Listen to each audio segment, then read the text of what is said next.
дар интизори баҳр намоиши филмҳо дар рӯзи дуввуми ҷашнвораи байналмилалии дидор бо ҳамин филми коргардони зиндаёди тоҷик бахтиёр худоиназаров шурӯъ шуд. филмҳои худоиназаров ки ҳар рӯз пешкаш мешавад ба хотири гиромидошти ёди коргардони шинохтааст ки соли гузашта вафот кард.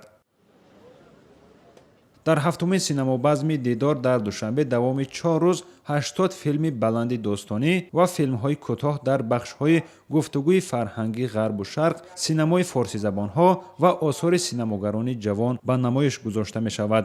яке аз вижагиҳои ҷашнвораи имсола он аст ки филмҳои истеҳсоли 2 соли ахир ба он роҳ ёфтаанд ва баъд аз чанд сол синамогарони ӯзбекистон бо як филми озмунӣ меҳмони ҷашнвора шудаанд. боиси ифтихору хурсандӣ аст ки ахирон дар рӯзҳои охирини масалан барномарезӣ аз Ӯзбекистон розӣ шуданд ки дар ҳамин фестивали мо иштирок кунанд ва филми ҷолибам ҳаст, номаш ҳаст «Чоҳ».